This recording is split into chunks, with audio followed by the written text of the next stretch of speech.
He is in St. Paul, listening on KTNF. Hey, Mike. Hi.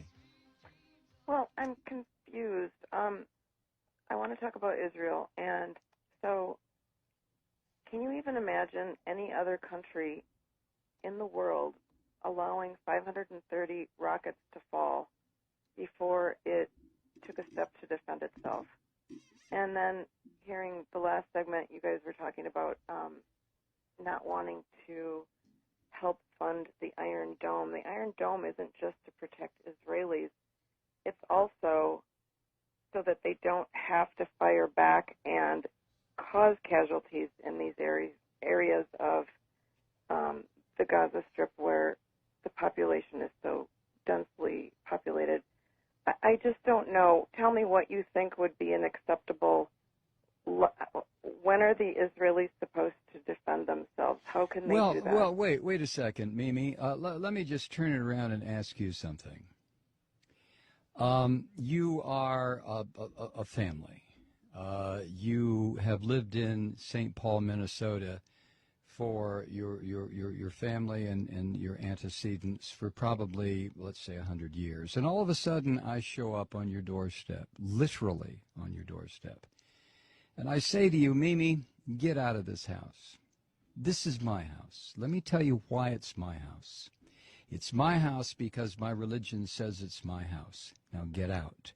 Now, I happen to be standing on your doorstep with a gun pointed at your head and at Wait, your... who are you? No. Hold on. No. I listen to you. You listen to me. I don't know which side you're talking for, but okay. All right, Mimi, I'm going to put you on hold so you can go ahead and interrupt if you want to.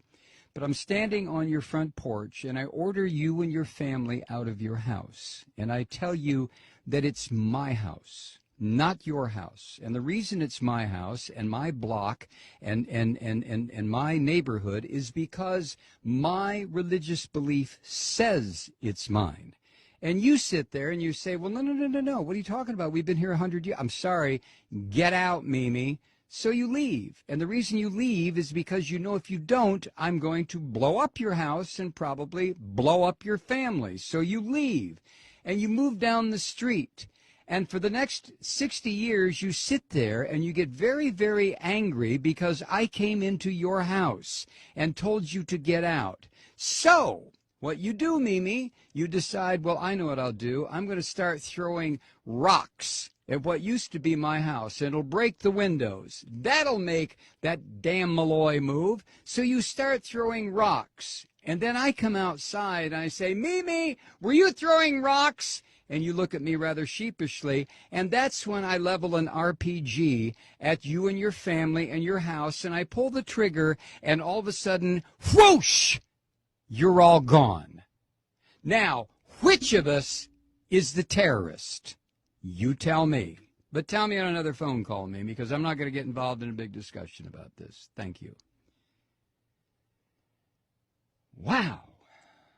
When does Israel have a right to defend itself? Well, when do I have a right to defend myself? I came in and took Mimi's house. So if Mimi attacks me, who's going to say, well, Malloy, you have a right to defend yourself because Mimi's attacking you? And somebody else will say, yeah, but you took Mimi's house.